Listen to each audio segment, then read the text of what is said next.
Tāpēc es vienmēr saku, es personīgi nepalīdzu cilvēkiem pārdot īpašumu tiem, kuri paši to var izdarīt. Bet man tā pieredze ir tāda, ka, ja cilvēks atnāk apstīties to dzīvokli, pēc tam tas īpašnieks pats nepiezvana, viņam neuzjautā, varbūt ir kaut kāda papildus jautājuma, vai viņš vēlas vēlreiz apstīties to dzīvokli. Un arī klātienē nevienmēr viņš skatās uz to pircēju kā tiešām nākamo pircēju, viņš vienkārši skatās, ka cilvēks ir atnācis apstīties, viņš pats zina, ko viņš grib, apstās, aiziet un viss. Ja viņš gribēs, tad viņš pats piezvanīs, pats arī pateiks, ka viņš ir pircējs un viss.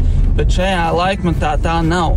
Cilvēkam bieži vien pircējiem vajag paturēt roku, izstāstīt visu procesu, jo tas pircējs baidās no tā procesa, un viņš baidās arī teikt, ka viņš tiešām grib pirkt, jo viņš nezina, kā notiek pirkšanas process, kā notiek pie notāra procesa, viņš nezina, kur dokumentus kārtot, viņš pat nezina, kā bankās visu noformēt, un tev pašam ir jāsaprot, kā dzīvokļu īpašniekam, ja tu nolīgs profesionālu aģentu, tas aģents tiešām ne tikai sakārtos dokumentus, uztaisīs profesionālu reklāmu un atvērs tās durvis, lai parādītu to īpašumu. Viņš tiešām uzzinās pircēju vēlmes, viņš samazinās to procentu, cik cilvēki nāk uz tavu īpašumu, lai nav tā, ka turisti vienkārši nāk.